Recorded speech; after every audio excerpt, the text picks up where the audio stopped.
Hello and welcome to the Too Much Time on Our Hands podcast. You're joining us on the live stream on YouTube, or if you're not, you're listening to us, at some point later on the podcast, which of course we do thank you for, but of course the stream is happening right now. Not actually now, but later. Anyway, you've probably seen it all over the place. You know what we're dealing with tonight. We are taking another excuse to revisit The Rise of Skywalker. Is it The Rise of Skywalker? Is it Rise of the Skywalker? It's The Rise of the Skywalker. The Rise One of the things we'll need to rewrite is the title. Put a few more definite articles in it. Yeah. Star Wars Episode 10, Redly Deadly, Rise of the Redly Deadlies. Yeah, absolutely. So that's what we're going to be doing today. I'm going to just go around the room very quickly, just introduce you to everyone who's here. Duncan, hello. Hello. Dan, hello. No, Ray, I am your grandfather. Very nice, very good. And Russ, hello. What's up, mother flippers? What's up, mother flippers? So as I said, of course, we are going to be revisiting The Rise of Skywalker, the latest of the Star Wars saga, a film that many people have described as horse poo, and that many others have described as an affront to everything that is human in this world. Yeah, most opinions seem to fall somewhere between those two extremes, don't they? It's like the snail on a razor blade's edge. Mm-hmm. It's going to fall one of those sides, and we don't know which one. Anyway, that is what we're going to be doing. We're going to be going through The Rise of Skywalker and taking a look at the things that we would rewrite, tweak, or anything else. I mean, look, we're not advocating, and as the Crawl said, we're not advocating remaking films because that's stupid. Because the film exists and that's it of the time. But this podcast, this is what we are going to lay down as the things that we feel would make it better. And we hope that anyone who's watching on the live stream would pitch in with their ideas as well. Dan, I'm going to hand over to you. Yeah, let's get to it then. So I've got a few ideas. I've got nothing written down. I figure we'll just literally have our virtual, dry erase board, and we'll just put some ideas up of what we want in the film. So here's some definite things I want. I want Finn to play a bigger part. Let's start with that. Mm. And I've got an idea how that happens. Okay. And it leads into something else I want with this film. So I think one thing I want in this is it to be a continuation of The Last Jedi. Okay? Mm-hmm. Yeah. If you don't like The Last Jedi, that's absolutely fine. It doesn't have to be like The Last Jedi, but at least want it to make sense as a film that follows on from The Last Jedi. This is the same thought that I had, that we see them all escaping in the Falcon, and then suddenly in The Rise of Skywalker they've got a massive fleet again. But they don't, though. They have a massive fleet about 2/3 of the way through the film, because they send Lando out to ask people if they can come out to play. What I'm thinking is the film starts.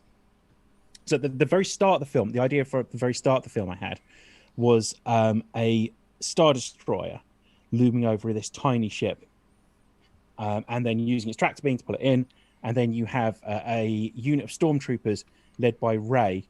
You hear you don't see the faces, but you hear two people pleading for their lives, and then they're shot dead, and then he wakes up, and the whole thing was a dream from Kylo Ren. Sorry, not Rey. Next thing you see, I've got a few ideas, you see, is a group put together of Poe Dameron, Rose, and Finn have gone out to try and rustle up enough people to try and fight the Empire. And that's been going on for a while now. This is what they've been doing for a while. And while they're doing that, Rey has set up the Skywalker School of Young Gifted Jedi, or whatever it would be called, which is led by Rey, with obviously Leia there as well. Spoilers, this isn't going to last very long. So So the thing I didn't actually mind in the film was the bit of Rey doing the training. That was fine. That kind of made sense. Yeah, but I'm saying she's leading the training. The Last Jedi ends with us with a very definite scene with a kid who is definitely a Jedi. I'm imagining a scene where that.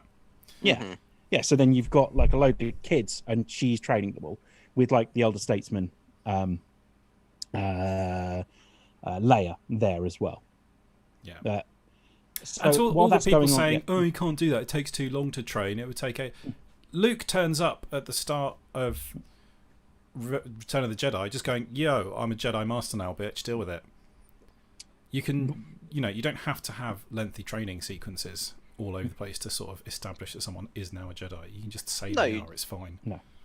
You just need a suggestion that there's a significant amount of time pass. Exactly. Yeah, that was the And entire I film. think- Maybe one fucking training montage. Absolutely, and to be fair, they put Rey and Luke on sort of similar footing, really. Like she is unbelievably naturally gifted in the early films, like the first two. So it's unusual levels of ability that they sense in her, and I certainly think they should have lent into that, because obviously what happens in Rise of Skywalker when her lineage is revealed is it suddenly goes, oh no, she's not special in her own right.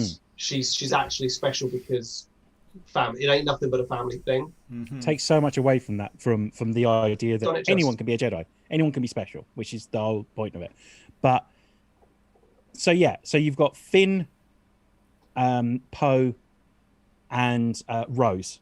They're this group that have been sent to try and find, like rustle up like an armada to try and battle the Empire. And they've been going across the galaxy. It's clear they've been doing this for a while. At some point, Finn comes across a group of ex-stormtroopers again, but it turns out that they've shed being stormtroopers because they heard this heroic story about someone that unchained themselves from the shackles of being a stormtrooper to live a life of freedom, which is him. And then he kind of like leads this unit of like ex-stormtroopers. None of them are rumored to be Lando's daughter, for starters. Let's start with that.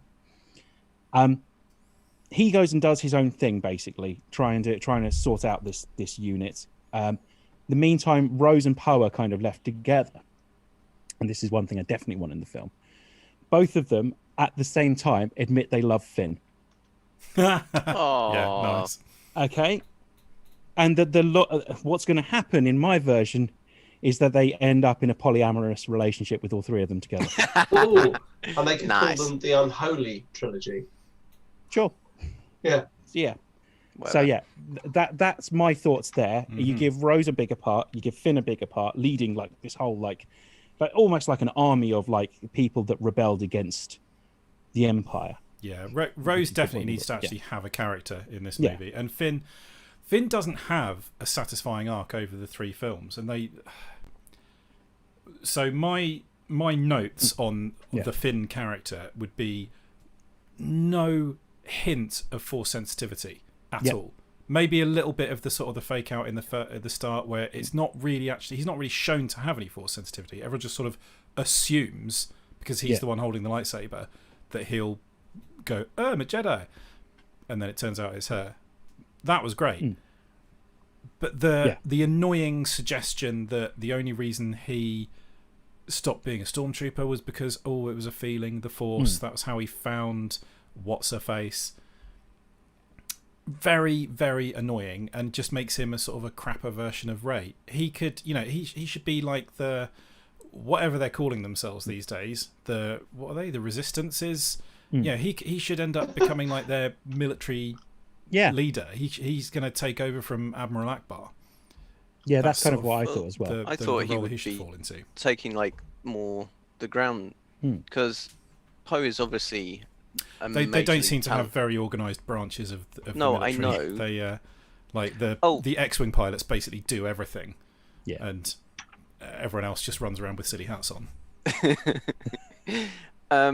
So their X-wing pilots are also spies, saboteurs, ground troops, commanders. They're everything. To be honest, they do sound like they could live on the west coast of Scotland. They're doing a wee bit of this and that and everything. So taking on the Poe, Rose and Finn doing the thing, this would actually allow that really annoying bit of suddenly introducing part of Poe's backstory halfway through a film. You could actually introduce a wee snippet of something going there. because I didn't mind him meeting an old friend. I didn't think that was necessarily bad. That if you can arc it into going, they're now starting to really try and tap deep contact, and they're really not sure if it's going to work. And that wasn't necessarily such a bad thing. I actually also thought showing the First Order starting to enforce, again, doing the enforced. That was great. I agree with that. Yeah. And I think if you did that at the beginning, rather when they did it in the film, and so this fits in with the arc of going, let's go deep and try and muster support. Yeah, and actually have the contact from Poe's past be someone who is necessary. Yeah. As opposed to someone who's there to confirm that he's straight. And you could even have them as the link to say, well, I know a guy. And then you could even have that as a link to Lando as well. Like, I don't have a problem with that. That you can have a link to Lando, or, Wedge. You can do more Wedge in it if you want. That's fine. Probably not Wedge, because that one line reading he had suggested that the actor's heart very much wasn't great, in it. Was it? The one thing I definitely want from this, I want Kylo Ren to be the bad guy. Yeah, that is the first thing I wrote down. Yeah. Have the balls to make Ren the actual baddie. No Bendemption. No. You can't just chuck on some chunky knitwear and suddenly you're the good guy. I think you come... you tell that to Alan Titchmarsh, okay? Yeah. Everyone forgets all the Titchmarsh atrocities, don't they? I think what you... I think you can have a fake out where you think he's going to turn out to be a good guy. But they sort of did that in the second one, didn't they? Where after the fight, where she just assumes that he's going to go with her and help her, and he assumes that she's going to come with him and help him. So I've got the two of them having these separate visions, okay? Like, and there's like two or three of them, and at some point they meet in a he's kind of thinking maybe he's done the wrong thing after inadvertently killing Leia in some way that I haven't figured out yet. He just wants to repent. He wants to be a good person, and she says she can feel good in him. And then there's a bit where they touch hands or something along those lines, and the two visions collide. And this is borrowing from Colin Trevorrow's script. Turns out that the two people that you hear the voices of dying are Rey's parents, are Rey's parents. And he inadvertently, without even really thinking about it, just killed them because they were just people on a ship that they saw fleeing from somewhere they shouldn't have. And he, as a result, kills them and has no sense of guilt about it at all because they are just two more people that he's killed. This causes her to lash out at him to the point where she nearly kills him, and then he has to be rescued by the First Order. At that point, he then just doubles down as the First Order, and he's just a bad guy. Yeah. Here's a bold suggestion. After he smashes up his mask in Last Jedi, let's not have him rebuild that mask, because obviously that's a point of transition for him, isn't it? Destroying that mask. Well, yeah. I mean, if you took out all the stuff in the last one that is just painstakingly unwinding things that happened in the previous film, you'd save about 40 minutes anyway. Yeah. Why don't we instead build a time machine and go back and say to J.J. Abrams, you're about to make some big mistakes, mate. You're about to make this some to someone big, else. You should be listening to us. Big mistakes. Well, Colin Trevorrow. That script looks fucking awesome. That's what would be needed for my main kind of suggestion, which is step 1, write your films. Step 2, make your films. Don't write one, make one, and then perhaps don't even watch it. Go and write something else, make another one, and then go get all pissy about it and write something that just spends half its time undoing previous things. There was what was the overall story of those 3 films? There was none. Yeah, there wasn't one. There wasn't Each one had really an individual... a proper, through line for the 3, which the original trilogy definitely had, and say what you like about them, the prequel trilogy did as well. Mm-hmm. But there's no, and you can sum them up really, really easily. The first the original trilogy is sort of is Luke's journey of discovery. The first one is Anakin becoming Vader, but there's nothing like that for this third No, one. this one is Rey lives on her own on a desert planet, and eventually ends up living on her own on a desert planet. Yeah, effectively. But nothing This one has happens. 2 suns. This Exactly. is Yeah. in a binary star system. There we go, and that is the overarching thing. And do you know what? This is the thing. I think every time I go back to think about the rise of Skywalker, I find myself thinking about the Last Jedi and how epic the ending was of that, and how exciting the ending was of that, and how it felt like it had left a lot of the nostalgia of the Force Awakens. Was trying to boldly chart some new waters, really. Got, dipped a few toes in it, and then basically just went, I'm just going to go back to the fire and snuggle in front of it like a kitten, and I'm going to live in front of this nostalgia fire, and completely missed the mark. Yeah. Completely missed the mark. So for me, I think you're absolutely right. I think Kylo Ren as the baddie, lean into it, like full on. Like he has decided to embrace his role as the supreme leader. Let's go fuck some shit up. Yeah. The fact that it's suddenly, it started the film with him just massacring people to find a glorified compass. It's just unbelievable. So fuck it. No, he should be literally commanding an invasion of some sort. Like just basically like. Almost like Darth Revan, almost unleashing a Sith armada on the galaxy.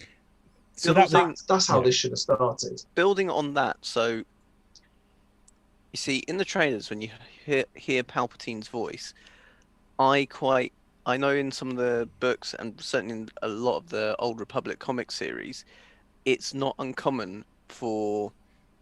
Well, it wasn't uncommon for Sith ghosts, like the Sith lot, to have their own kind of spectres that would lead the unsuspecting down.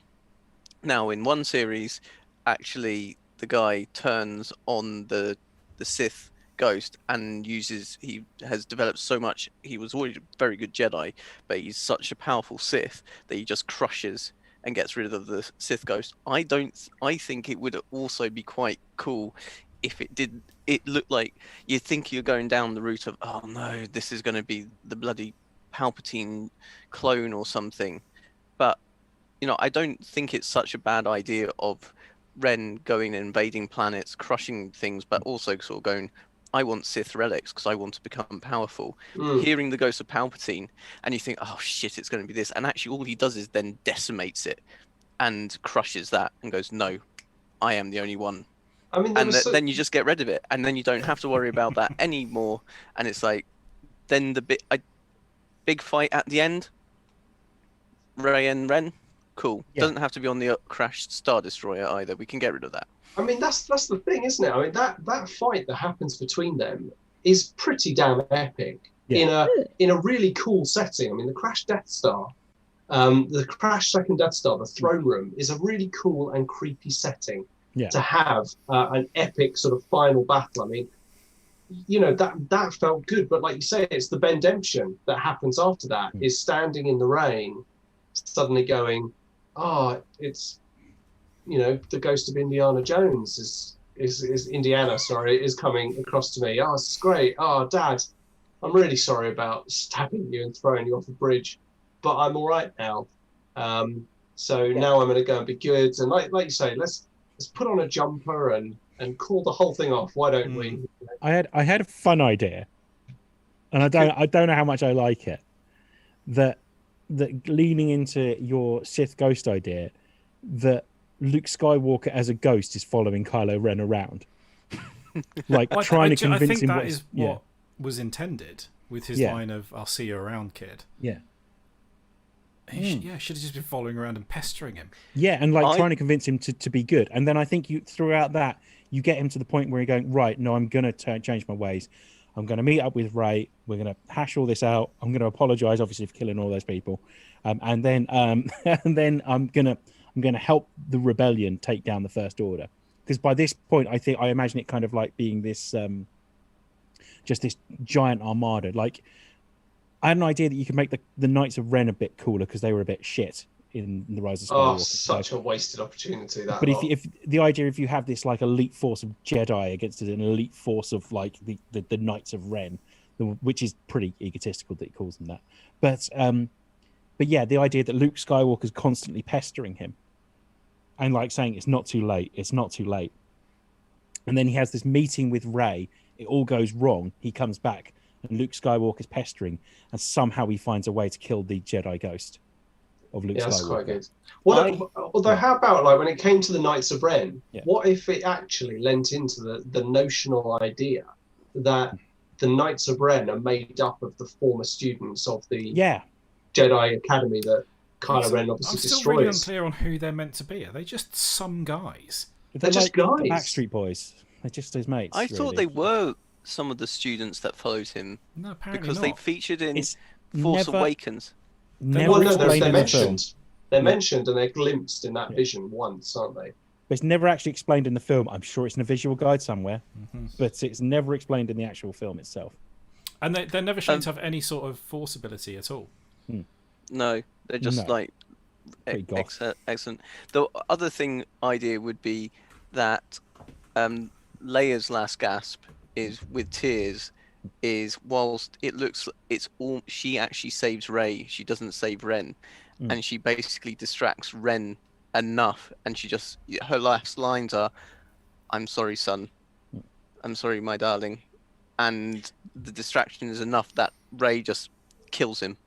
One thing I'll say is I think we have to give ourselves the same limitations that they had, which is that it was pretty difficult to do anything with Princess Leia. Well, yes. What about if when Chewie gets the medal, he realizes it's just got chocolate in the middle? It's just a chocolate coin. It's just a chocolate coin. He just kind of goes, and it melts. Yeah. And you just see her as a Force ghost. Yeah. I mean, we've talked about this before, but it just wearing doesn't 4 work medals. Does it? Everyone's ghost medals. Including Chewie's that she never gave to him. See you around. Loser. I mean, she totally snubs him at the end of Force Awakens. Force Awakens. Literally pushes him out of the way and hugs Rey. I'm going to go and hug this random chick I've never met before. Yeah. Because someone she's met a couple of days ago died. Unlike you, Chewie. Did you know him even? Oh, you're here. Okay, cool. I mean, that was the thing, wasn't it? I mean, think back to Force Awakens, that wonderful moment where Han Solo actually says, I didn't believe any of it, but it's true, all of it. These little wonderful moments that, unfortunately, I feel are now undermined and completely ruined by the Rise of Skywalker. I would like to remove the idea that there's a whole secret empire and Imperial armed forces hiding in a cloud. I mean, it's fucking mental. It's just so ridiculous. I'll tell you what. It's too silly. It works for Pirates of the Caribbean. Yeah. Yeah. Yeah. The what's that? And it works for the Ghost Army works in Lord of the Rings. That sort of suddenly the cavalry arrives kind of things. That sort of stuff usually works quite well. But I don't know. It's a bit of a mess. It's a bit of a mess. Couple of comments. Nicholas says, I think he needs the mask. He can't be a bad guy with the mask. His face is too cute and emo for that. I don't know. Fuck up his face a bit then. Maybe a new mask. Maybe not one with all that red lightning all over it. I mean, that's maybe a bit like the broken mask, so it's like half a mask kind of thing. Like Phantom of the Opera. To represent his fractured soul. To represent his fractured soul. Yeah. Yeah. My mask is broken like my soul. Sorry, go on. You've got comments. Kisto, which is Jack, says the Knights of Ren were essentially a cult who followed him after he killed the last guy called Ren. But still nothing. Like where? It doesn't say in the film. It doesn't say in any of the films. Yeah, what do they do? Just my suggestion for the Knights of Ren is that they die in a shower of incompetence within about the first 30 seconds of the film. Nice. They just get them out of the way. Yeah, and he gets a whole load of new ones, which are really badass. For all that they bang on about them, they don't do anything. They don't. That's the problem. You could have a cool escape scene where it looks like it's going to be an epic fight, and they're going to have to get out.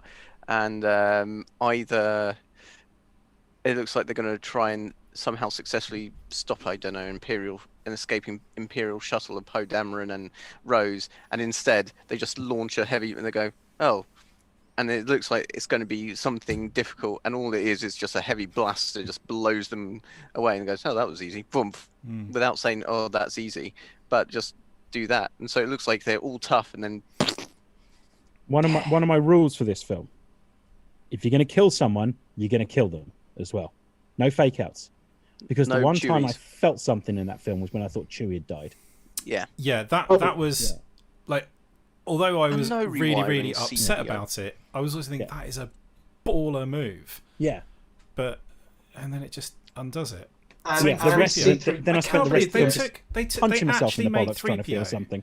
a likable character who I would have been upset like if he had gone through with what he did and they'd not been able to bring him back, that would have been really devastating. Yeah. And really satisfying, because they've turned So, 3PO into, let's face it, he was a prick, and they've turned him into a character who you really like in this movie.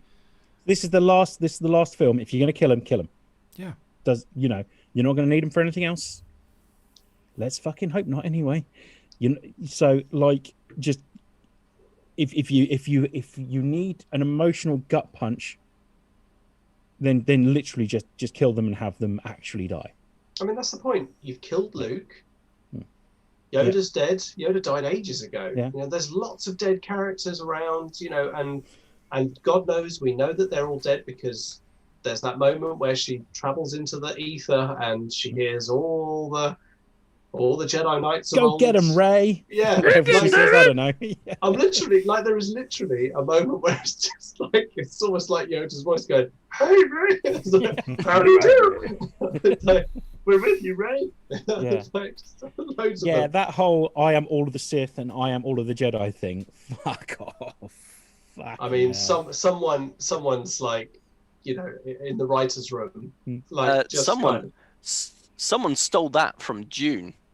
Someone stole that from the Reverend Mother ceremony, because in Dune, the first book, that's how you become a Reverend Mother. You actually channel and you connect with the entire past. So someone's taken that and stolen it directly from Dune, which probably stole it from. I mean, Star Wars nicked quite a lot of stuff from Dune. I would imagine Well, that wouldn't be the only. I mean, thing, yeah. like the entire desert planet idea and surviving on moisture capturers. Yeah.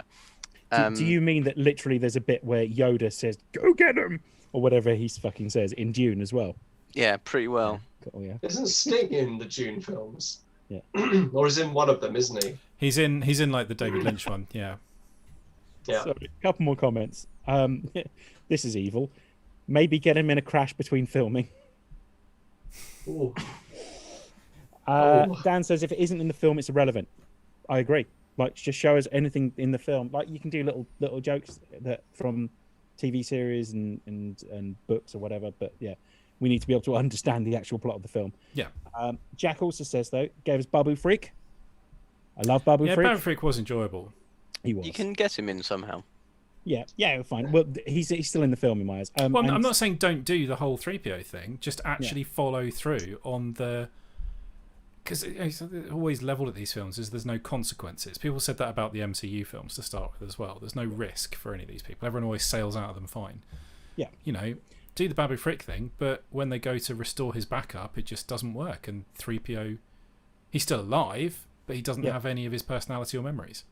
Yeah, and every now and then he could say something that sounds like 3PO, and it'd be really heartbreaking that he doesn't remember anything. I like that as well. Well, makes a semi-offensive comment out of nowhere. Like, or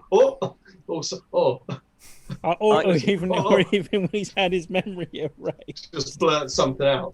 Just go, No, I know, I'll have you know, sorry, I go know on. 2 languages. I You're quite a big like. pile of Sith. Jack Oh, also sorry. says, at least they followed through killing the guy from Heroes. It's true, they did kill him. Oh yeah, But- what was his name? That guy who we were meant to care about. Oh, I don't know. Apparently, he's Poe's best mate. That's not Yeah. been. He's Poe's best mate, and he talks about all his sexual lady conquests. Because he's not gay. Poe's not gay, all right? Poe fucks women. No, they drink beer. Yeah, Hammer they drink up- beer and hammer talk up about the women drywall. that they fuck. Yeah. Yeah. Yeah.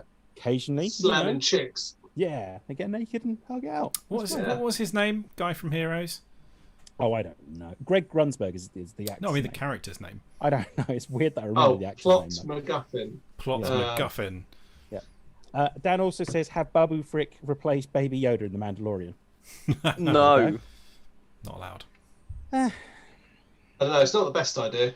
I kind of what I liked about season 2 of The Mandalorian, and this might be unpopular, was that it was actually more about the Mandalorian than Baby Yoda all of a sudden.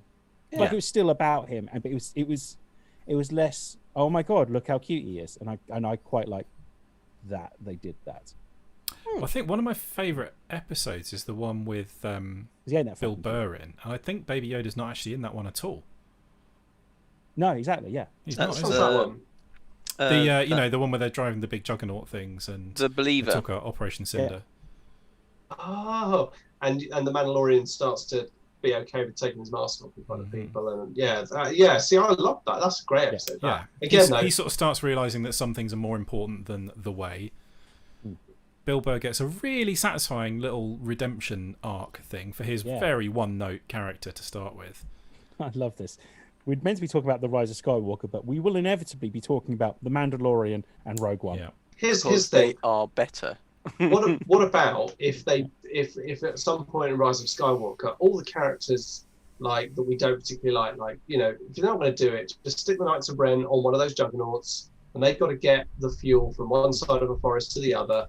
But they go over a particularly big bump or something, and it just explodes, and everyone dies. Just gone. That worked brilliantly. There's a moment where they all just look at the one driving. Yeah, Alan. Yeah. Boom. Alan of Ren. Alan of Ren. Jeff Ren. Jeff. I mean, that's the thing. Like, I that would be cool. Like, that's where they got their name from. Or Remy Ren. Yeah, Remy Ren. Like, it's Jeff Ren. That was the guy, and then Kylo Ren killed him, took his name, but was like, I'm going to be Kylo Ren, and now I'm master of Ren, and now I've got followers. The problem with the Knights. The problem with the Knights of you go on, because yours is going to be relevant. Mine's definitely not. No, this is not relevant. But the problem with the Knights of Ren is that I can't help thinking of the Knights of Ni, and they go, they did it, he did it. We are no longer the Knights of Ren. We are the Knights of Iki Putang. Yeah. Or maybe they all got in it for the wrong reasons. Maybe when they said, there's an opening in the Knights of Ren, they all thought that'll be good for a laugh. And then they got there and they were like, Jesus, this guy in charge of us. God, this guy's so fucking serious. So emo, man. He's really intense, isn't he? Yeah, he won't admit to his daddy issues, but he really does have them. Yeah, it's also really stroppy. Did you see that fucking computer bank he sliced to pieces with his lightsaber when he had a strop? We could fix his lightsaber for him as well. He just insists on it being a bit shit. So yeah. I've got a screwdriver right here. Fix that right away. 5 minutes. That's all I need. Job. We fixed your mask, absolutely fine. You won't burn your thumb all the time either. We went to the screw fix. We've got the little bits that will fit. No, space screw fix. Broken one, hasn't it? So yeah. That's got to be broken. It's a metaphor for his broken soul. The polyamorous relationship between not Rey. She can be in if she likes. Fuck it, who cares? Poe, Rose, and Finn. I'm into it. Yeah. What's different about this is we're going to show it. We're going to show it. All of it. All of it. In graphic detail. Full human penetration. Centipede. Yeah. Full penetration. Yeah, we're going to show it. And here's Human the twist. centipede. Here's the twist. We're going to show it. All of it.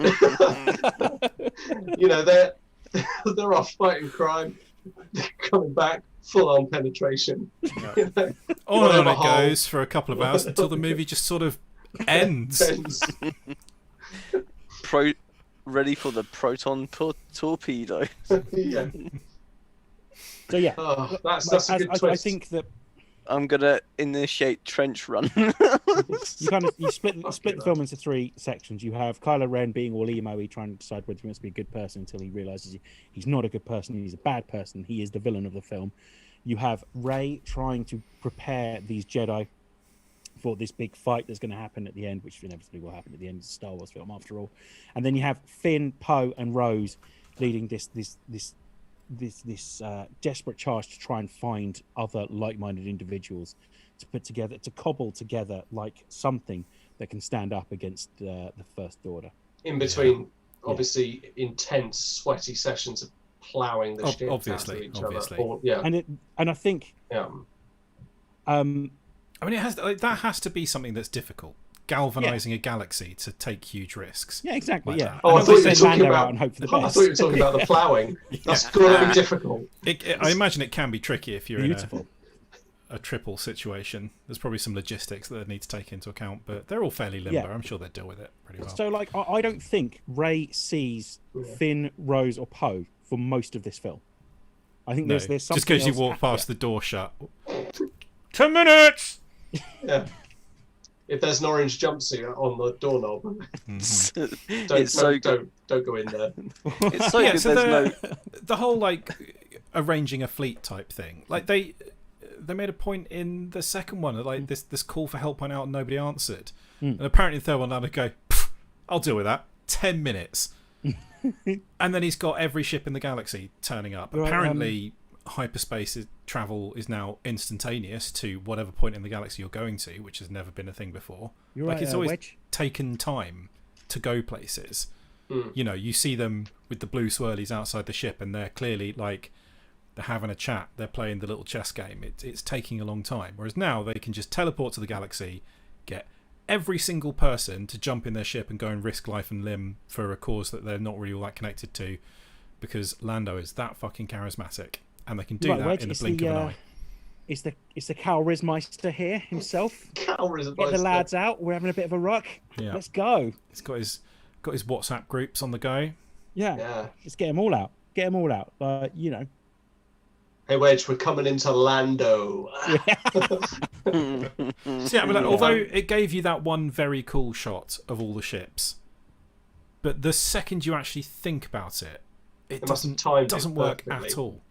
So I'm thinking almost like Rey kind of last stand, kind of on her own, facing off, very Captain America from Endgame, facing off against like this army basically, with on her own with like these young Jedi surrounding her. And then all of a sudden the X-Wing comes in, like Poe Dameron's X-Wing. Well, yeah, if they'd managed to make that moment feel like the on your left moment. Exactly, yeah. Then, I mean, it would have...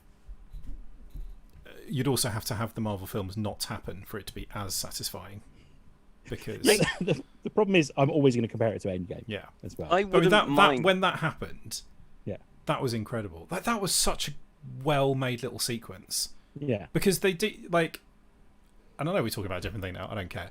Hulk does the snap. He's brought everyone back. Yeah. And then you forget about it. Yeah.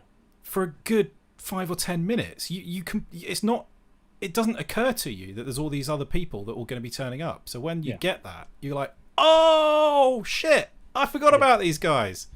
It's amazing. I think this was aiming for that kind of impact, and it just doesn't work because we don't know who any of those fuckers are. And we're just going, well, where do they come from? Yeah. The other actually cool thing they could have reintroduced is, what's his name character? Del Toro's... the annoying hacker guy from the second one. Nah, he was... I'm cool. No, because I didn't... Okay, so apart from the hacking... He served a purpose to sort of illustrate that, don't trust me. Good and bad and right and wrong are maybe just different ways it's all of looking shades at of the grey. same thing. Oh, well, I just thought it wouldn't be such a bad, dodgy connection. He doesn't need anything. On your left. Yeah, because he turns out everybody. Oh, it's literally just him this time. Though. What was your name? And then sees it and goes, "Why are you here?" Yeah, I mean, I don't want to make fun of anyone with a speech impairment, but he was fucking irritating. I mean, just like, it was so bad. Just like, come on, man. I wasn't me making fun of anyone. It was me making fun of Benicio del Toro attempting to do that. But yeah, I was going to say that using him as aspects of more criminal connections, but you're right, it's needless. Oh, maybe no. You could have like a moment where like someone speaks to him. And I was actually thinking of getting, black market ships, because they're going to have to buy black market stuff. Yeah. That's what I liked of the last Jedi, was the black market aspect. Yeah. And I think bringing that aspect back wouldn't be so bad. That actually the Alliance are also still having to do slightly shady things, even if he includes a whole a mini heist, I mean, makes the film Well, I mean, mini extensively heist long. was where the Last Jedi went wrong, really. Yeah. Oh yeah, So like, it's true. You've got it. Like, I think if you can make a big deal about, like, it's really difficult to get people to come and fight a war for you, because wars are pretty risky and people might die and you might lose those expensive ships that you've got as well. So if you can make a big deal about, like, Poe, Finn and Rose whilst, banging like each other senseless, about this being like part of that's what their job is, to try and unite. They know they've got a certain amount of time before they clash with the First Order, basically, before the First Order find out where they are. And that's what they fill with ploughing. And you'd Got a get bit of time, you get 20 quite minutes, good. that's all it takes. You get quite good links because you would have Poe checking in with Leia or something, or on the base, or wherever the Jedi school is, and you could cut to that checking off, and then you go, and it would move into Rey's story arc without stupid fades. The other thing I would say is I quite like Hux being the traitor in the end. That's been brought up. I'm going to go through some comments actually, and we'll get to that in a second. Nicholas says, I'm very impressed how long the podcast has been on for so far, and Dan hasn't gone into a full-blown rage-filled rant. It's because we're rewriting it and it's better. Although this is he's also constructive got criticism this time. Yeah. Although He's there's also still around 20 minutes to go. So 100%. Yeah, it's happening. It's coming. Don't worry. We're distracting Dan with the Poe, Rose, and just keep on building on the Poe, Rose, and Finn love triangle. I was trying to think of a triad. fun name like in The Expanse for them, but it's the polyamoro. No, it's not going to work. So other comments. Dan says he missed the start and assumed we'd already ranted about it. Not yet. Building up to it. Jack asks, what does the other Weasley do in the rewrite? But we'll get through the. There's a tiny rant at the beginning, says Nicola. Jack also says, if Lando asked me to come fight for him, I would. Dan says, Endgame is a masterclass in how to bring a long-form narrative to a close. Marvel did in 20-something movies that they failed to do with 3. And he also agrees with Snoke Doggy Dog about the black market. Anything a bigger deal should have been made about the war profiteers and the galactic military industrial complex. Because it's not really a side of things that Star Wars movies go into, is it? Would have to get their resources and support from somewhere. And I kind of came away from that film thinking that there was more than just the First Order in terms of bad guys. So I kind of agree with that, but it's just a lot to fit in the film. But also you can't ever really worry about where these things come from. Like the First Order just appears out of nowhere, and there's no like. I'm just gonna keep going. I ignore you. It's the one thing that's a bit annoying about the First Order is like why is Leia leading a ragtag bag of rebels when she's part of the government? They've got an army and a navy. Why are they... Government blows up though, doesn't it? Yeah, but not at that point. Why is she off somewhere with a bunch of like not in uniform irregulars leading some sort of resistance? Should they not just be fighting a war against the First Order, like with their actual fleet and their actual army, as opposed to a bunch of amateur enthusiasts? This is exactly Tom Hamill Hempstead. This is yeah. I mean, I know that the answer is Star Wars movies work when it's the rebels against the evil empire, but it's not. There's not a very satisfying in-universe explanation. But this is the exact point. Is like I don't exactly the point I was going to make was that I think the big question mark that still hangs over the entire sequel trilogy is the New Republic is what was born out of the Rebel Alliance. And yet they seem utterly unconcerned with the fact that the First Order is encroaching on all of their systems to the point where they basically just go, this little group of people that want to call themselves a resistance, they can fight. It'll be fine. It's not like some great big, like, mega Death Star planet is going to, sort of fire a missile. It will be fine. We'll just let those guys will fine. Let's just underfund them for a bit, underfund them, like the British Armed Forces, satire, and just see what happens. And then, of course, they get destroyed. And then it is just a resistance. So it's kind of like you say, that there's a full military machine already Well, you'd assume existing. so. They've got like an established full-on government that they're running. So yeah, Just where gets is the actual destroyed. fleet? That's it. Dan, Hobbiter. So I had an idea about how you could fit in the idea that there is this kind of like rich upper class group making a ton of money from people fighting a war, basically. Like, so you cut to a bit where they're trying to convince people to come fight the good fight, and they as Duncan mentioned, they meet up with some people from the black market, led by Benicio del Toro's character, and you see them taking down like the aristocracy on this planet, and them overthrowing the rich on the planet. And it's just, even if it's just a kind of like their uppance came kind of thing, that I'd do that. Yeah. Uppance doth come. Yeah. Yeah. Well, I like that. As long as they actually say that. As long as that's in the script. I mean, only well, Coruscant was destroyed. Coruscant. Where are you taking this? Where are you taking these people? Coruscant wasn't destroyed. It was the Hosnian system. Apparently they moved the capital around the New Republic. They had to cut a whole half hour off the Eurovision Song Contest because that went shit, really. But yeah, you're right. I mean, tragedy. We never see the original entire navy destroyed. So the resistance must be originally consist of that navy. It's just it got eventually whittled down, which we see in Last Jedi. But even that doesn't totally make sense. It wouldn't have been whittled all the way to just that. There would have been still a few, just like we've had the First Order probably came out of the remnants of the Empire, as Mandalorian is sort of indicating. There would have been remnants of the New Republic, and therefore they could probably hop around getting fleets.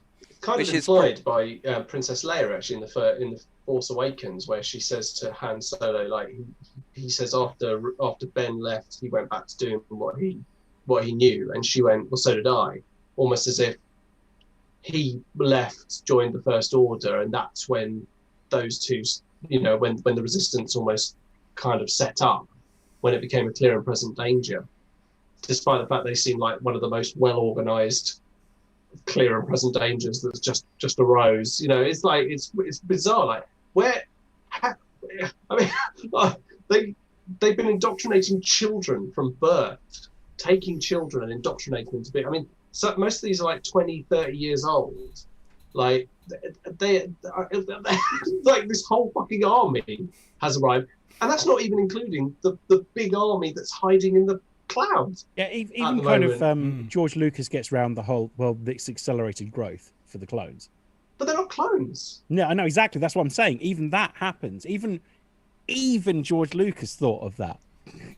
And that just doesn't kind of like come across Attack of the in Clones these films. is the best of the. Yeah, there you go. Just the 20% though, yeah.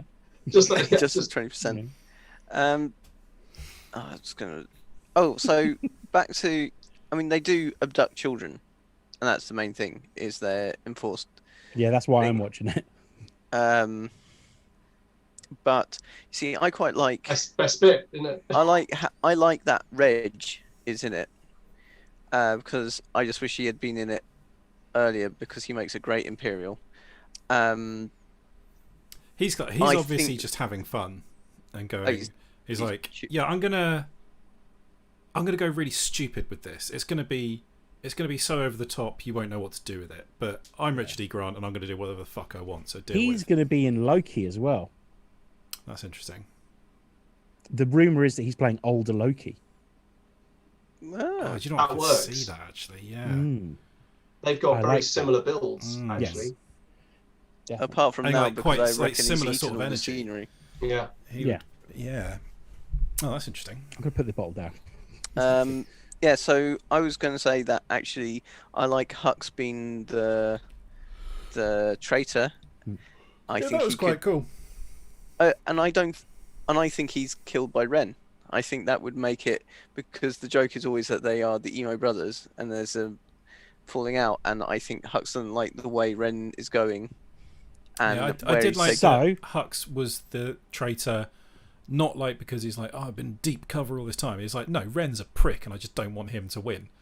So here's an idea. Then the whole thing that leads up to Ren meeting Rey about halfway through the film. Hux has to uncover that he is a mole for the rebellion, basically, and say, well, here's where they are if you want to go meet them. When Ren eventually makes it back, that's when he just slaughters Hux. In a kind of, no, you're not my dad. Like, I killed my dad. Or yeah, they fall into each other's arms and realise that actually all this animosity has just been, you know, like a slash fic pairing, and actually they genuinely love each other. And what they do instead is they just get into a shuttle, they fly off into the distance. Yeah. No, here's the thing. because not making this a porno. we show all no, of it. because We show it all. no, because Every then bit what of it. actually happens is Ren realizes that he can't get the sexual satisfaction. He's embarrassed by having a bit of a dropsy, and then realizes the only way he gets it is through extreme violence, and so he basically at the moment realizes whilst he's force choking Hux, he ejaculates and then We rips might. his throat out and mutilates his body. I've just read the the chapter on, fuck and is wrong with you? To be fair, I've just read Andre Chikatilo in the last podcast, so that might be what... to be fair, maybe he doesn't need to actually go through with it. Maybe he just needs to know that, you know, there's the implication that something might go wrong for him. I think you see the shuttle fly away, and then you think, well, that happened, and then it cuts to just full penetration in the shuttle, like, and you don't expect it. It just happens. You know, and To the Imperial March, obviously, on a loop. Ren's for got half an hour. Hux. Ren's got Hux there, you know, out on the lifeboat, Yeah. and you know they're in the middle of nowhere, Yeah. you know, and you know the implication for Hux is like, you know, that things might go wrong, but you know it's not going to go wrong. I mean, no one's in danger, but you know the implication might be, and so Just Ren get gets what he spaced. wants, you know. Yeah. just get spaced. Then Just get spaced. the implication needs to be there. So you're saying that Hux... okay, cool. A few comments. Dan says, I assumed the New Republic didn't control all of the galaxy and that First Order controlled a particular sector of space and there was some sort of peace treaty between both sides. I mean, possibly, but yeah. wasn't mentioned at all in the films, was it? So that the Republic... Exactly, that's the problem, isn't it? So that the Republic can't have open war with the First Order, but instead provide... Yeah, arms and resources absolutely. and I mean, everything. there's all sorts of possible explanations, but what we're presented with in the film is you've got the New Republic, you've got the First Order who are being all evil. This lot don't seem to give a shit, and just seem to sort of reluctantly let Leia take 5 X-wings and go and deal with it. Nicholas says, wow, those are some very well thought out comments as opposed to me complaining about Kylo Ren's emo face. He does have an emo face. And I love his his whole emo arc's face, pretty though. emo. He's the best actor in it. Yeah, in easy. these ones.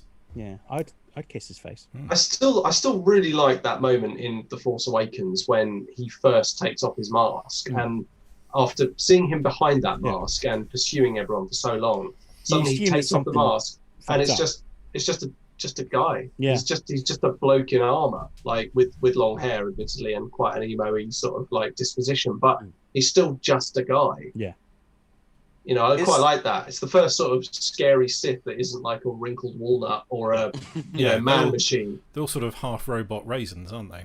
Exactly. And then this one, quite attractive bloke. Yeah. Just a guy in a mask with black armor. And that's such a nice little twist as well, because you think there's something, he's wearing a mask for a reason, but really he's wearing a mask because he's playing dress up. I mean, like half his face is a mole, you know, just like it's just a gigantic mole on his face or something. But no, He's LARPing to the extreme. Yeah. Yeah. Yeah, he's I mean, he's wearing his granddad's outfit, isn't he? What he's really trying to do. Yeah, he's dressing up as Darth Vader, isn't he? Yeah. Except less pleather and more just kind of like, you know, Hoxton fabrics. That's what I like to think. Nicola also says his emo face works well in Marriage Story, but not as the big bad guy. Has anyone seen Marriage Story, by the way? This is. I keep thinking maybe I should watch it, but it sounds like a really sad kind of setup. Fucking brilliant! It is really, really good. Makes me feel upset, like a family falling apart. Do you want to watch Marriage Story? Does the family fall Podcast apart? again. We're just gonna, yeah. It's a regular thing now. Just No, get used you've to it. made it a regular thing. This is not Yes. something that happens in. Oh, podcasts. Nicola, it's happening. Nicola. No, okay. So, Rise of the Skywalker. The Rise of Skywalker, even. Jack also says Dooku was very unassuming. Yeah, He's somebody's what's his name? granddad. Dooku was actually quite a good Sith Lord, actually. Like was, almost yeah. the sort of the aristocratic, charismatic kind of, the nice face of the evil body horror. Yeah, Sith he's cult. They'd have to genuinely- have someone he's that they could genuinely like shocked send out when he to the double cross. shops, wouldn't they? Yeah. Or like to go to a meeting without everyone going, I think I know who the baddie is. It's this psycho robot here. So I kind of assumed that Palpatine's like, oh shit, Darth Maul's dead. I need another one. And then he's just like, quickly, bingo hall there. Oh, you, come here. Yeah. You'll do. How do you feel about being really evil? Also, lightsaber. Is it a lightsaber? Is it a dildo? Press the button and find out. Is it Yeah. both? Yeah. Oh, it looks like it's double-ended. Yeah. This one's got a kink in it. Yeah. Oh, you want to be very careful that you press the right button. Yeah. But I mean, it reaches places other dildos don't. So Yes. fair Like, play. out the top of your skull if you Curve. get it wrong. Yeah, The curve tickles the prostate. absolutely. Absolutely. Good quotes. Subtext is for cowards, isn't it, Duncan? Couple more. It looks like we've got some comments coming in. Yep. we do. Listeners, viewers. Dan says it's a bit on the nose. He's called Count Dooku, though. Yeah. Nicholas says, Jesus, I never thought I'd hear him angry because he actually wants to talk about the Rise of Skywalker. Here's the thing, Nicola. I always want to talk about Rise of Skywalker. It's never like polite conversation about it, though. I always want to like. So, Dan, what do you fancy for dinner? Well, another thing about the Rise of Skywalker. Yeah. Dan also says reminds him of Rick and Morty sketch about Coach Ferratu. And then finally, Jack says, in his defense, he was actually just a count of a planet. Darth Tyrannus is the real giveaway. Yeah. It's like, I mean, that's the thing. If you go around introducing yourself as Darth anything, you're kind of, giving yourself away. Just A little slightly. bit, yeah. I'm Darth Sausages. Oh no, it's just my What? first name. I mean, Tom Sausages. Tom Sausages. Darth. I'd like you to meet my apprentice, Yeah, Darth Lord Sausages. Lord Sausages. He will find your lost ship. Is there any other bits we'd rewrite? What would you call it?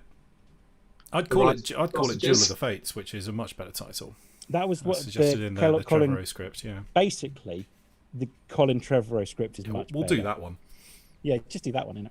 I don't know. I'd rename With- the whole thing Robot Wars. With the polyamorous relationship between Poe, Finn, and Rose, though. Clearly, I mean, it's essential. You couldn't take that out.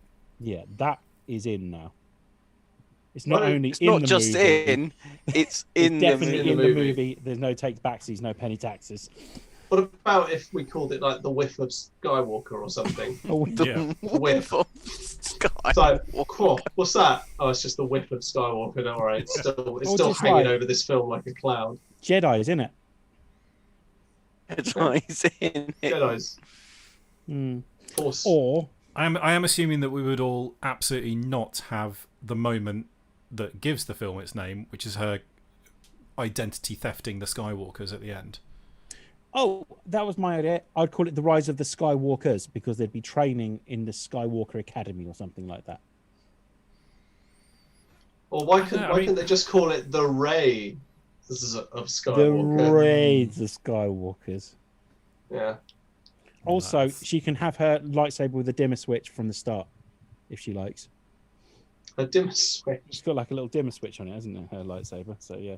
I do love her little twisty grip start, although I don't understand why they didn't give her a staff saber, seeing as how that's what she's been fighting with the whole way through. It's because they didn't think about this fucking film at all, Russ. Nothing. You said They it. You didn't said think it about before, any of Russ. There's no overarching theme to this. There's no development beyond the Well, next 5 minutes. Maybe it is one because I mean, Darth Maul could light one end at a time, couldn't he? And you never actually see her use it, do you? She just turns it on and turns it off again. If someone said that this was 5 films, and at some point J.J. Abrams sneezed, dropped all his papers, and picked up a handful of like random papers from each of the 5 scripts that he'd written and just kind of jumbled them together, I'd believe it. Can you imagine the all-nighter that he had to pull to sort of go, well, I found these bits of paper about the ships in the cloud, and I found this bit of paper which has people on horses on the side but of a... It is like he's just picked up some random Post-it notes. Yeah. And Well, did he's nobody learn anything from Lost? Which obviously started with a big wall with things like smoke monster, polar bear, magic kid, hatch, just written along. And basically none of those really have a satisfying conclusion. And to be fair, that list just sounds like someone's shopping list, doesn't it? Just Yeah. like, I think the Smoke problem with monster, Lost was yeah. like the first series came out and the internet immediately went, well, maybe they're like all dead and it's purgatory or something. And JJ was like, oh shit, no. And they spent 4 seasons trying to come up with something else, couldn't, and was like, yeah, no, you actually they're dead. you all got it right within about 5 minutes. Yeah. Sorry, I laughed. And yet he's still allowed to do this fucking mystery box nonsense where you don't write what is in the box. Yeah. That's Also- that's the difficult, satisfying bit. Having a good thing in your box. Anyone can come up with weird stuff. You need a good, satisfying, interesting conclusion to what is in that stuff. Don't do a mystery object Star Wars film as well. Well, yeah. just a thought. Yeah, just a thought. Yeah. Couple of comments. Jack says Staff Saber is far too much of a good idea. True, to be in this shit show. I don't know why they and- didn't do it, because she literally just turns it on and off again. It's just to literally show that she's got a saber. It's made out of the parts of her staff. Why isn't it a staff? Never mind, whatever. Yeah. And Nicola says, you guys may as well skip the rest, just have the threesome and call it Star Wars, The Rise of Dan. Yeah, I mean, obviously, about so it. our script is in sort of the initial treatment stage. As it goes through, I think the full penetration is going to expand till I think the rest of the plot is going to get dealt with in the opening crawl, and then it's 3 hours in one room. Sweaty sex. Yeah, but we're going to It's show like all of it. A half-hour bit where they're just lying there exhausted and nobody can really move. Yeah. And that's Cameron's- when we put in all the exposition that the film needs. Yeah, maybe someone like turns Like- the telly on for a bit. Oh, fucking hell. Like, Yeah. I can't believe, like, you know. that- Meanwhile, at the Skywalker Academy, this is happening. And Yeah. also at the First Order Academy, this is happening. Oh, where did you hear that they- just before we started ploughing each other, like, Chewie got a medal? Oh, God, it was so cool. How about the way that they actually get It was people Yeah, it was people on chocolate. board is going, well, we can help you relax, and then it's just different scenarios of them bringing people on board to be part of this big polyamorous gangbang. It starts getting practical after a while, wouldn't it? It would. But I mean, I'm all for it, but is it a gangbang? I don't know. I'm not going to get into that conversation. No, a gangbang usually implies that It's it'd be one more- person. Okay, foursomes Yeah. maybe foursomes. Sorry. Yeah. it's basically a big swing fest. I mean, Or it's just a polyamorous relationship where It's just everyone's loads of fucking and sex. everyone's having a good time. yeah, but then that means that basically everyone is, you know, in love to some degree. Yeah, No, I think that's it what doesn't. that's Well, what yeah, makes it this does, yes, special. yeah. The three of them have a very special Yeah. relationship with each other. They're not just gonna. It's not just like, you know, hand jobs for lightsabers. They're No, not gonna they love each other. just And jobs. handing it for out to anyone lights. that happens to walk past. So there's a reason, Oh, no, the no, I reason thought- that I Finn thought we has were to be talk- separate for a bit, because Rose and Poe have to fall in love with each other as well. Yeah. So there's a bit where they kiss, and Finn sees it and goes, "Well, I guess I can go away." And then one grabs Finn in, and they just like have this big. Yay!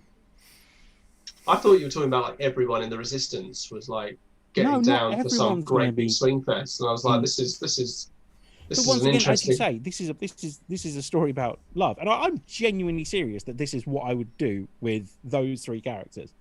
By the way, like it is a bit of a joke when we're talking about, like, obviously showing full penetration. We wouldn't do that in a kids' film, but like I'd be like, fuck it, yeah, why not? It's fairly obvious that Poe loves Finn. That's what I take from it. Well, that's fairly obvious. Apparently, it's not. J.J. Abrams is dead against that. Apparently, Rose obviously does.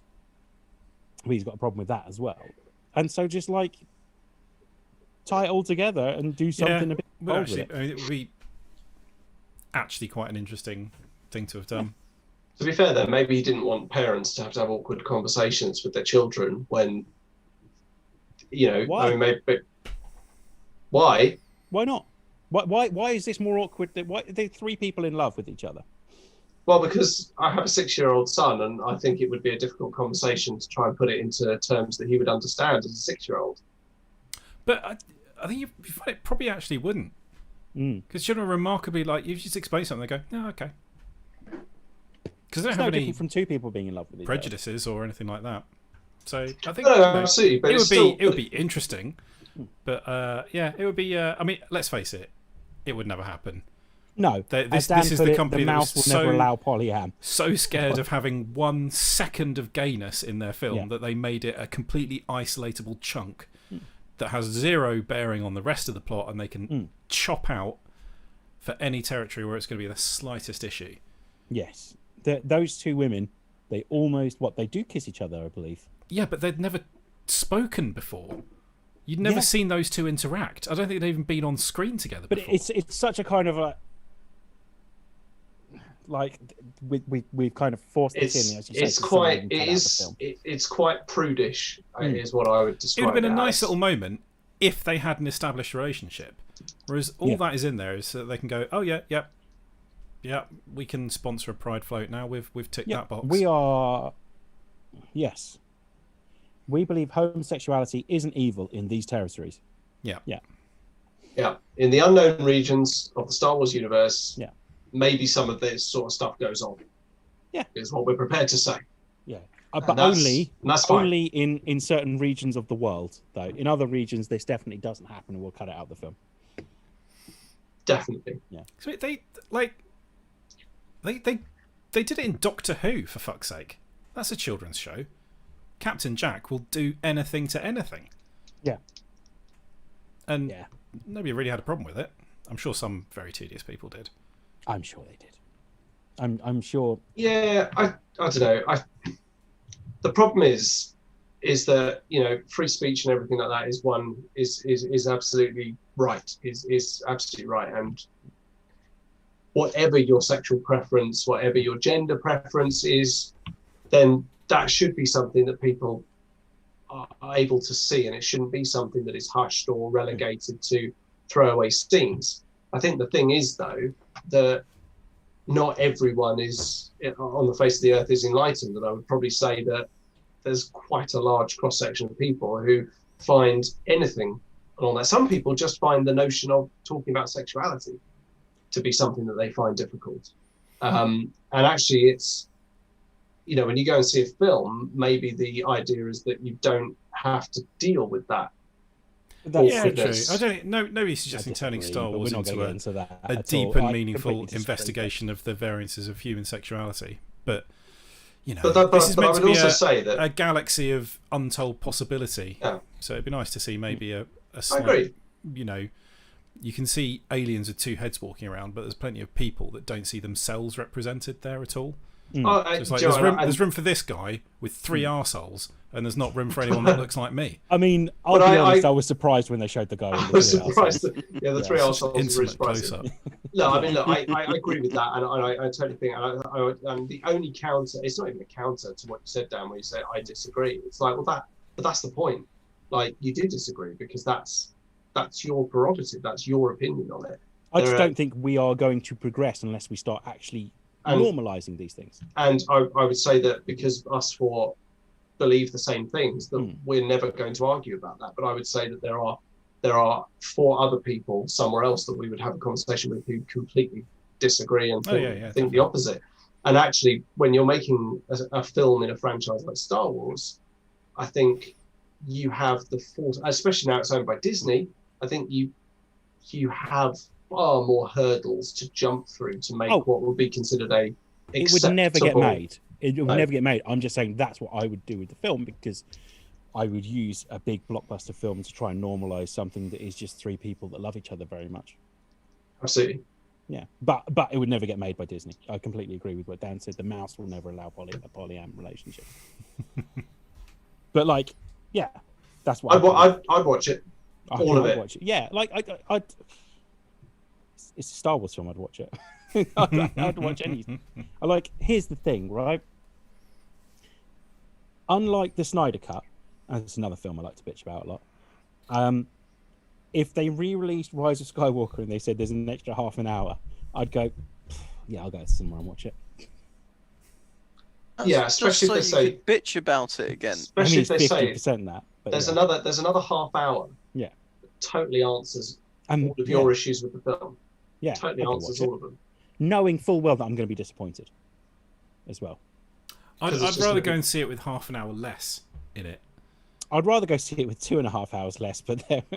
Hey. So we haven't actually bitched about it. Do we actually have any more idea? Because we've been spaffing on for coming up to an hour and 20 now. Yeah, I mean, I did have another idea. No super Star Destroyers like they've got. I don't want any of that. Just Stop just amping up everything. It doesn't need that. All the ships have planet-killing lasers on them. I have a question. Does it look like I've got a bowl on my head? Yes. You sit very still. Slightly does. You look like a really shit Teletubby. It didn't until you said that, and now that's all I can see. Oh yeah, so at the end, you could still finish with Rey, but maybe she joins in the polyamorous relationship, or maybe she actually just goes back and continues setting up that school for the gifted. Yeah, in my thoughts, I had Rey dying in this. Yeah, possibly. I'd have liked to have seen Rey actually fight her evil mirror universe. Yeah, that'd be badass. I don't know, however you'd make that happen. It clearly not. It just feels like they took a load of stuff, but that just felt like a bit of a wasn't cool. I'd like to see the opening night of the Solar Sailor. Once everything's all done and dusted, there's literally like an opening ceremony and it just closes with. There's never any trouble at the Solar Sailor. There's never any trouble. There's no trouble at the Solar Sailor. It's a very relaxed vibe at the Solar Sailor. It is, yeah. 2-for-1 drinks between 5 Gee, that would be really cool. Is actually what they do is they find the Solar Sailor, or Finn does, and sort of brushes it off and goes, "Hey, this looks like quite a cool place. Let's do it up." Just a mural of a half-naked Count Dooku on the wall. Yeah. Just the cape, like the Solar Sailor drinks are free. Yeah. Excellent. Dan says, if it's a half an hour that answers all your questions about the film, it will literally be Morgan Freeman on a chair reading them out. Oh, but I'd rather have that than the Knights of Ren. Yep. And Nicholas says, I would definitely go to see it if it was just Morgan Freeman. In fact, just scrap the whole film and let him talk for a couple of hours. Let him read the novel. That's how good would Morgan that Freeman be? points out bits from the visual dictionary. Yeah, and just every now and then looks up and goes, "This seems really silly to me." Yeah. Like what's a Star War? What's the Star War? Yeah. I agree. I've got nothing to say. We didn't really shit on the Rise of Skywalker. I think we should be quite proud I of think that. we did a bit. I mean, it's terrible. Yeah. It's just a dreadful, dreadful film. It is. What a way to stamp on the legacy of, the whole saga. The one thing I'll say about Star Wars is there are more. I don't know. The Mandalorian might have evened the score a little bit. There's a lot of bad that goes with the good. Keep it to the saga films. Yeah. There are far more bad Star Wars films than there are good ones. Yeah. Star Wars films. Yeah. Yeah. And I don't care what anyone says about, on repeat viewing, the Phantom Menace actually gets better with every view. It's like, no, it doesn't. I'm going to watch it 700 times then. It doesn't. Even my son, when he watched, I know he's 6 years old, probably shouldn't be watching it, but I popped it on. Loved the pod racing scenes. Absolutely loved the pod racing scenes. I could not get him to look at the screen when all the politics shit was happening, which is a lot of the film. I mean, the kid lost interest, he disappeared off to play Lego, and then suddenly lightsabers came out again. And he was like, "What?" And then politics. Remember when we did the commentary track? I do. I've listened to it. I listened to it today. The politics bits, we literally just went through the news and So this is happening still with going. Xbox at the moment. I was the first person to look away. You actually call it out. You're like, oh, I wondered how long it would be until someone actually looked at their phone. And and why did I look at my phone? Because I wanted to see how a post I'd put on LinkedIn was going. Like, that was preferable. Going on fucking LinkedIn was preferable to watching the trade negotiations. Oh God. Will the House recognise the representative from Malastare? My cousin introduced his son to New Hope, and he loved it. Admittedly, he loves Stormtroopers now and is completely in love with the Imperials. But they watched New Hope and he loved it. He watched it. He was sat avidly, wanted to watch it again. I think they probably moved on to Empire, but yeah, he loved that. They started with New Hope and he loved it. And that's what you got to aim for, is that hook. The Rise of Skywalker is the Stormtrooper smacking his head on the door. Just threw up for an hour and a half. Yeah, that's it.